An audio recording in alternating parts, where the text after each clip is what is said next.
What's going on, everybody? Thanks for clicking on the video, and today we're going to be taking a look at GoNNER for the Nintendo Switch.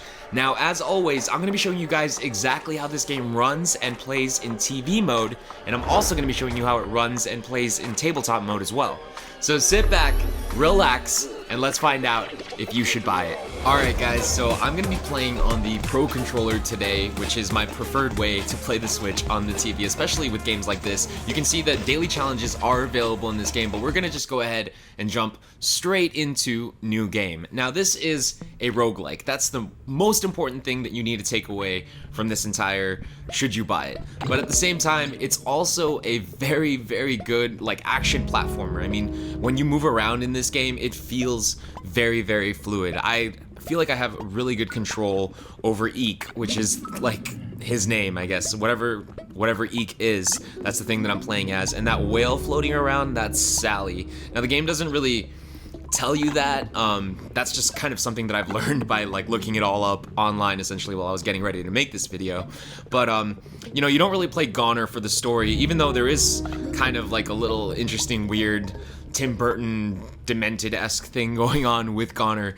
But what you do play it for is its awesome, really fun, really addictive gameplay, and also the level design, I guess if you want to call it level design because it's all procedurally generated, is fantastic. It's really, really good. Like, you can see that the world is building itself right in front of me, and I've had, I want to say like between 10 to 15 runs today. I'm not exactly sure how many, but the game feels pretty different every single time you play it.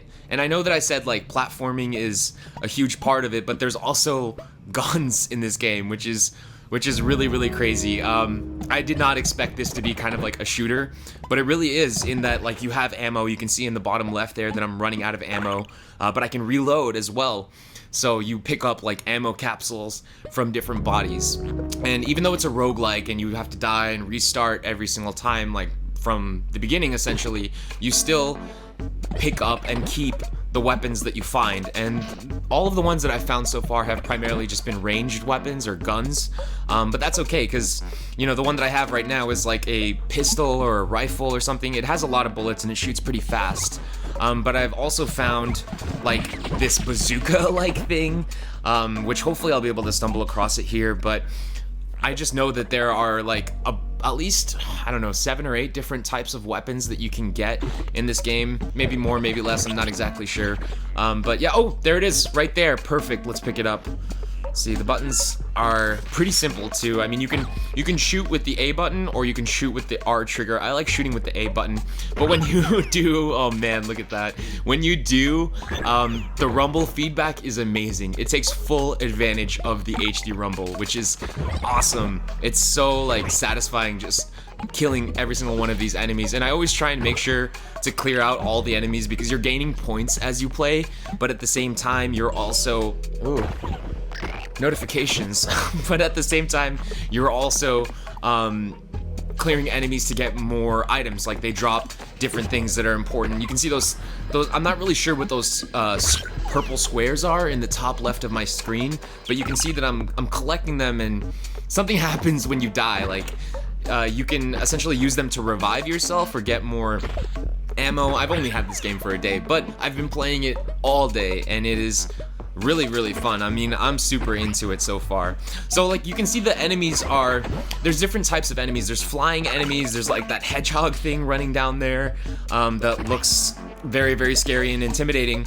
But what I've kind of figured out a little bit later in my run-throughs is that if you do run out of ammo, you can actually jump on their heads, which is hilarious. So you can totally Mario this game up and probably run through most of it without firing a single shot, just by jumping on enemies' heads, or at least the earlier parts of the game. So I found that, for me at least, it's really satisfying to just kind of test myself and see if I can save ammo and just kill an enemy just by jumping in or using like their heads to get to a higher ground or something like that. So it seems like it's, I don't know, it just seems like it's very well made.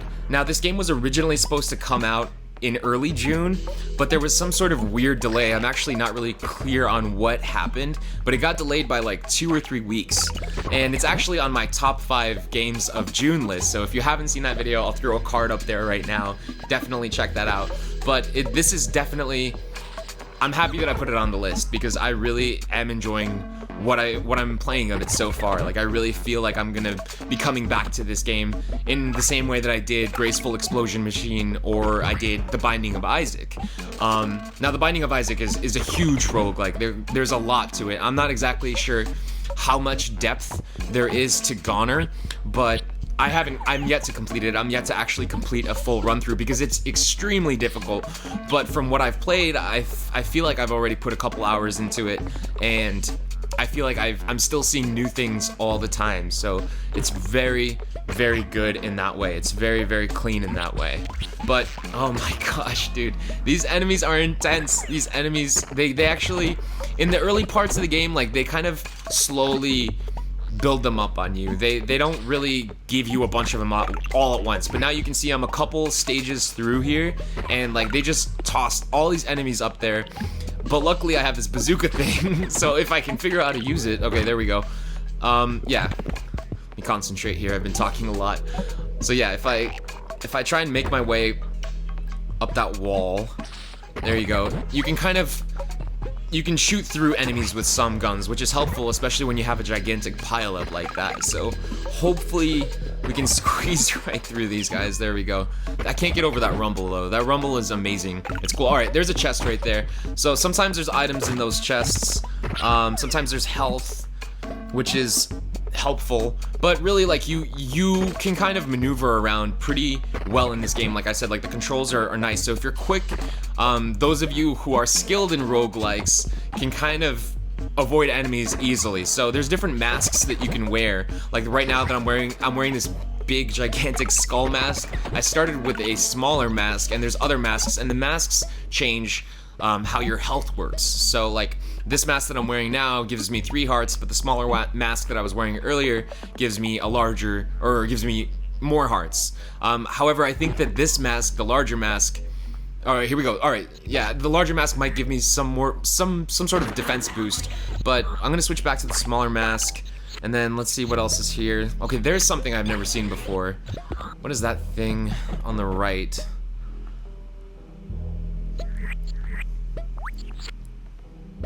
If I can pick it up. There we go. It's like a shark fin. Alright. I'm not exactly sure what it does.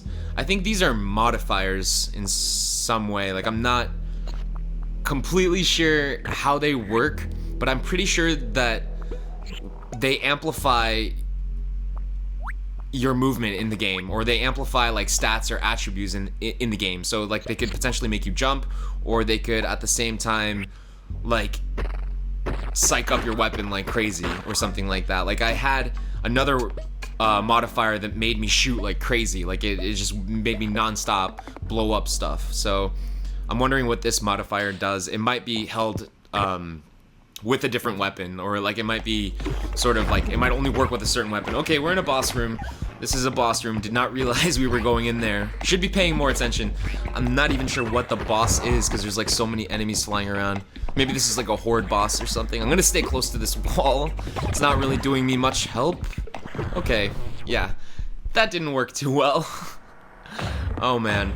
Okay, let's see if we can use these purple cubes up and see if it helps us a little bit. Okay, give it one more shot. It looks like we are in that room that we were in just before we jumped in here. Got my old sack back. Is there anything else I need? Okay. I think we're good. Jump! Alright, so I'm gonna be psyched if I actually get through this boss, because I have not seen this boss yet. I'm just gonna stay up on the wall, even though it hasn't been doing me too great of a strat. Alright, yeah. That didn't work too well, but I got a new high score. 546. That's good. I'm happy with that. Should we visit Death? Yeah, let me show you how Death works. We'll jump into Death. Death is a very, very like interesting concept in this game, because this is sort of like your hub world where you can check out all of the items that you've earned or that you've found in the game. So this is kind of what makes the RPG-ish, not really RPG-ish, but like, this is where all the gear is that you can go through and pick up again that you found in the game. So there's no stats or anything like that like an RPG, but this is that roguelike sort of base where you can see your progression through the game. There we go. That's what I was looking for. This is your progression area. So you got like little statue holders and coat hangers where you can put all your gear and all that stuff. So it's pretty cool. But I think this would be a perfect time to jump over and show you exactly how this game plays in tabletop mode. So let's switch. Alright, so we've officially switched over to tabletop mode. One side note though that I just figured out while switching over to tabletop mode was that you can't have the Joy-Cons attached to your Switch while you're using the Pro Controller for GoNNER, and that's the only game that I've ever experienced any sort of issue like that. So I actually had to remove my Joy-Cons in order for the Pro Controller to start working while playing this game. But as you can see, I'm playing in tabletop mode. I'm still using the Pro Controller and it feels great. It looks almost exactly how it looked on the television, even though it's running in 720p on the Switch's screen. On TV, it was running 1080p. However, both ways, it's still at 60 frames per second. The Switch's screen, in my opinion, is gorgeous. So even though it's 720p, I think that most games that run on the Switch do actually look good running on the Switch's screen. So yeah, I mean, this is great. I mean, this is a game that I see myself mostly playing in handheld mode rather than on the TV. However, it does look just as nice on the TV, but this is totally the type of experience that I want to have with me on the go. So should you buy GoNNER for the Nintendo Switch? Well, if you like roguelike games, if you like action platformers, if you just like good games in general, and if you're looking for a good Switch game because you haven't had one in a little while, then definitely think about picking up GoNNER, because I think it's totally worth your money. I'm having a blast with it, and I think that you will too, especially if you like roguelikes. So let me know what you guys think about GoNNER. Let me know if you're thinking about picking it up. How do you like the art style? How do you like the gameplay? Join me in the comments and let me know. Also, if you enjoyed the video, please remember to like it and subscribe for more Switch videos just like this one. Thanks, and have a great day.